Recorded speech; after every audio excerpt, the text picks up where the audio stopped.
Hello friends, coolie को direct किया है लोकेश कनकराज ने और इसमें स्टार्स हैं रजनीकांत और आमिर खान। आमिर खान एक गेस्ट अपीयरेंस में हैं, बट मैंने देखा कि पोस्टर पे जो हिंदी डब्ड वर्जन है उसके पोस्टर पे आमिर खान की फोटो पूरी उन लोगों ने डाली हुई है। तो ऐसा कुछ भी नहीं है कि छुपा के रखा है या ऐसा कोई सरप्राइजिंग फैक्टर, ऐसा कुछ नहीं। सबको पता है कि आमिर खान है, इवन दो छोटे से रोल में। इन दोनों के अलावा नागार्जुना, श्रुति हासन और सत्यराज भी हैं फिल्म में।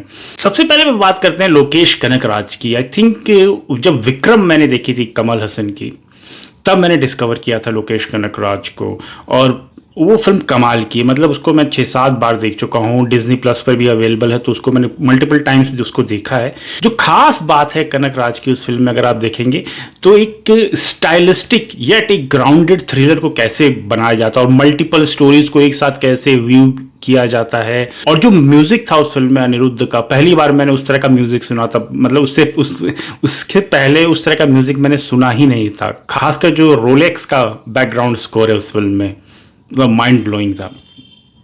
उसके बाद जाके मैंने काइथी देखी, फिर उसके बाद लियो को देखा। तो नेचुरली जब इस फिल्म को देखने जा रहा था तो काफी हाई एक्सपेक्टेशंस के साथ जा रहा था। और आज ही वॉर 2 भी रिलीज हुई, लेकिन मैं उसको छोड़ के इसको देखने गया था। बट अनफॉर्चुनेटली यार, ये फिल्म ने मुझे डिसअपॉइंट किया।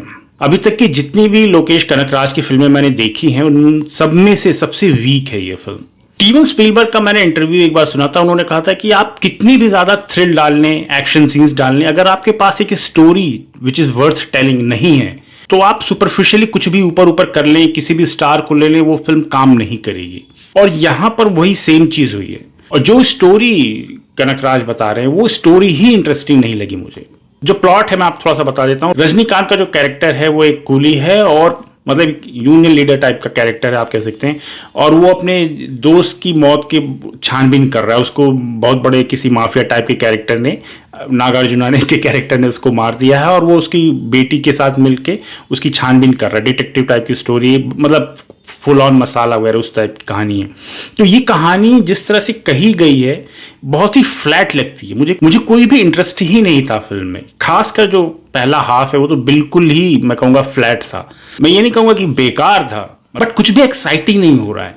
मतलब ये फिल्म ना ज़्यादा हॉट है ना ज़्यादा कोल्ड है, ल्यूक वार्म है। मतलब कि आप कुल्ला करके इसको थूक देंगे। एक स्ट्रिक्टली एक वन टाइम वॉच है।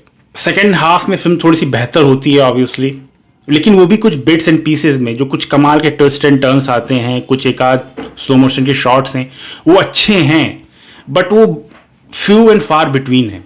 थोड़ी बात परफॉर्मेंसेस की करते हैं। रजनीकांत, अगर आप एक हार्डकोर रजनीकांत फैन हैं तो आई थिंक आप इसे अप्रिशिएट करेंगे। और जब आप इतने बड़े स्टार के साथ काम करते हैं तो लोकेश कनकराज के ऊपर भी प्रेशर होगा कि उस तरह की सर्व करना उस स्टार को। तो कुछ सीन्स ऐसे हैं जो कि अगर आप उस सीन्स को देखेंगे और आप इमेजिन करिए कि उस सीन में रजनीकांत के अलावा कोई और है, तो वो सीन बिल्कुल भी काम नहीं करेगा। स्ट्रिक्टली जो फैनेटिक्स हैं रजनीकांत के, जो हार्डकोर फैंस हैं, उनके लिए वो सर्विस दी गई है उस फिल्म में। श्रुति हासन का जो कैरेक्टर, वो लिटरली पहले फ्रेम से लेके लास्ट फ्रेम तक वो दिक्कत में, मुसीबत में ही रहती है। रोना, भागना, चिल्लाना, दौड़ना, कॉन्स्टेंटली एक टोन पूरी परफॉर्मेंस है उसकी। उसके अलावा और कुछ भी नहीं है। जो मेरा फेवरेट जो कैरेक्टर है वो है दयाल का कैरेक्टर, जिसने प्ले किया एक्टर ने। सबसे बढ़िया लगा वो मुझे।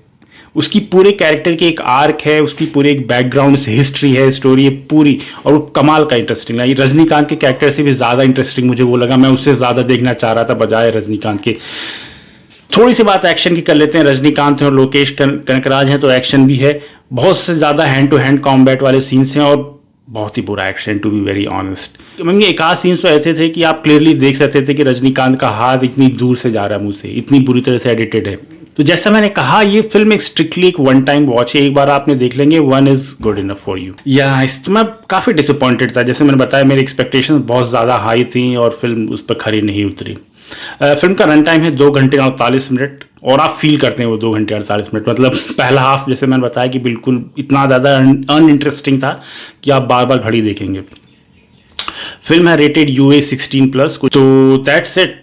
कूली, अगर आपने ये फिल्म देखी है तो आपको कैसे लगी मुझे कमेंट सेक्शन में लिख के ज़रूर बताइए। और ऐसे और मूवी रिव्यूज़ के लिए मेरे चैनल को सब्सक्राइब करिए। बाय।